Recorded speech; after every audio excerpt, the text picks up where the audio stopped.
സൈഫു കൃത്യം 10 മണിക്ക് തന്നെ കലോത്സവത്തിന് കൊടിയേറുമെന്നുള്ള പ്രതീക്ഷയിലാണ് നമ്മളെല്ലാവരും. കഴിഞ്ഞ കാലഘട്ടങ്ങളിൽ നമ്മൾ കണ്ട കലോത്സവം പോലെ തന്നെ കൃത്യസമയത്ത് തന്നെ പരിപാടികളെല്ലാം ആരംഭിക്കുന്നു, അത് കൃത്യസമയത്ത് തന്നെ അവസാനിക്കുന്നു എന്നുള്ള രീതിക്ക് തന്നെയായിരിക്കും തൃശ്ശൂരിന്റെ കലാപൂരവും കൊടിയേറുക. നമ്മൾ തുടക്കത്തിൽ പറഞ്ഞതുപോലെ തൃശ്ശൂരിന് ഈ പുതുവർഷത്തിൽ വരാൻ പോകുന്നത് 2 പൂരങ്ങളാണ്. ആദ്യം കലയുടെ മേളത്തിന്റെ പൂരം ആദ്യം കൊട്ടിക്കയറും, അതിനുശേഷമാണ് പിന്നെ തൃശ്ശൂർ പൂരത്തിന്റെ വരവ്. അപ്പോൾ 64ാമത് സംസ്ഥാന സ്കൂൾ കലോത്സവത്തിന് കൊടിയേറാൻ വാസ്തവത്തിൽ മണിക്കൂറുകൾ മാത്രമാണ് നമ്മുടെ മുൻപിൽ ബാക്കിയുള്ളത്. നമ്മളെല്ലാവരും അതിനെ വളരെ ആകാംക്ഷയോട് കൂടിയാണ് കാത്തിരിക്കുന്നത്.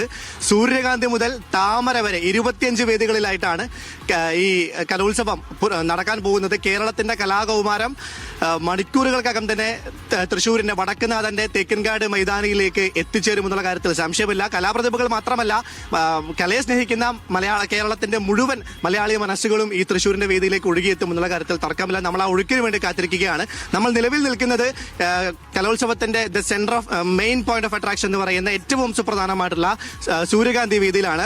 നിലവിലിപ്പോ സൂര്യകാന്തി ശൂന്യമാണ്. പക്ഷേ സൈഫു പറഞ്ഞ പോലെ തന്നെ ഇതൊരു കൊടുങ്കാറ്റിന് മുൻപുള്ള ഒരു ശാന്തതയാണ്. ആ കൊടുങ്കാറ്റ് 10 മണി ആവേണ്ടതില്ല എന്നാണ് നമുക്ക് തോന്നുന്നത്. ഒരു 9 മണിയോടുകൂടി തന്നെ ആ കൊടുങ്കാറ്റ് വീശി തുടങ്ങും. മുഖ്യമന്ത്രി പിണറായി വിജയനായിരിക്കും കലോത്സവത്തിന്റെ ഉദ്ഘാടനം നിർവഹിക്കുക. അപ്പം ഉദ്ഘാടനത്തിന്റെ മറ്റു കാര്യങ്ങളെ കുറിച്ചൊക്കെ നമുക്ക് അറിയേണ്ടതുണ്ട്. അപ്പം നജ്മ, നമ്മള് ഒന്നാമത്തെ വേദിയിൽ നിൽക്കുന്നു. എന്നും പറയുന്നത് പോലെ തന്നെ ഏറ്റവും പ്രധാനപ്പെട്ട മെയിൻ പോയിന്റ് ഓഫ് അട്രാക്ഷൻ ആണ്, ഏറ്റവും പ്രധാനപ്പെട്ട ഒരു വേദിയാണ് സൂര്യകാന്തി. അപ്പോൾ ഉദ്ഘാടനത്തിൽ മുഖ്യമന്ത്രിയാണെന്ന് അറിയുന്നു, വിദ്യാഭ്യാസ മന്ത്രി, മറ്റു മന്ത്രിമാർ, കേന്ദ്രമന്ത്രി ഉൾപ്പെടെയുള്ള ആളുകൾ പങ്കെടുക്കുമെന്നൊക്കെ അറിയുന്നു. അപ്പോൾ എന്താണ് ഉദ്ഘാടനത്തിന്റെ മറ്റു വിശേഷങ്ങളും കാര്യങ്ങളൊക്കെ? ഇത് തന്നെയാണ് പ്രധാനമായിട്ടും. മുഖ്യമന്ത്രി ഉണ്ടാവും, മറ്റു മന്ത്രിമാരുണ്ടാകും, ജനപ്രതിനിധികളുണ്ടാവും. ഇപ്പോൾ സദസ്സും വേദിയൊക്കെ ശൂന്യമാണ്, പക്ഷെ അല്പസമയത്തിൽ ഇതെല്ലാം നിറയും എന്നുള്ളതാണ്. അതാണ് സൈഫു.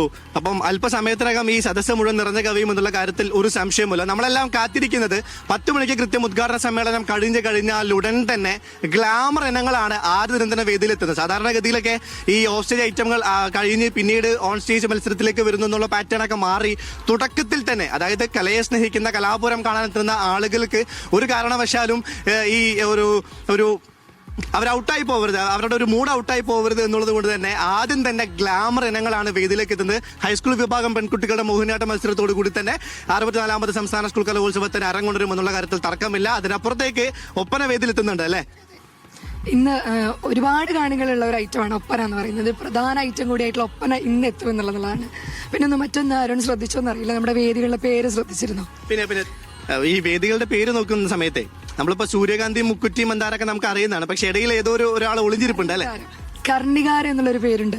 അതെന്താണെന്നറിയാം? സത്യമായിട്ടില്ല. എന്നാലും ഞാൻ പ്രേക്ഷകർക്ക് വിട്ടുകൊടുക്കാണ്. കർണികാരം എന്നുള്ള പേര് എന്താണെന്നുള്ളത് ഇവിടെ പറയട്ടെ അല്ലേ? നമ്മൾ അന്വേഷിച്ചിട്ടുണ്ട്, ഞാൻ കണ്ടെത്തിയിട്ടുണ്ട്. പക്ഷെ അത് തന്നെയാണോ എന്നുള്ള കാര്യത്തിൽ അത്ര ഉറപ്പില്ല.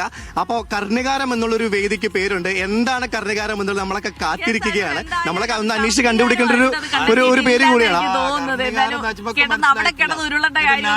പ്രേക്ഷകർക്ക് വിട്ടുകൊടുത്തേക്കാണ് കർണികാരം എന്താണെന്ന്. എനിക്കറിയാം, എനിക്കത് കൃത്യമായിട്ട് അറിയാം. അല്ലല്ല, സൈഫ് എന്റെ അടുത്ത് വന്ന സമയത്ത് നജ്മ ചോദിച്ചിരുന്നു, കർണികാരം എനിക്ക് പറഞ്ഞു തന്നിരുന്നു. അപ്പൊ എന്റെ അടുത്ത് കണ്ടുപിടിച്ചിട്ട് വരും എന്നൊക്കെയാണ് പറഞ്ഞത്.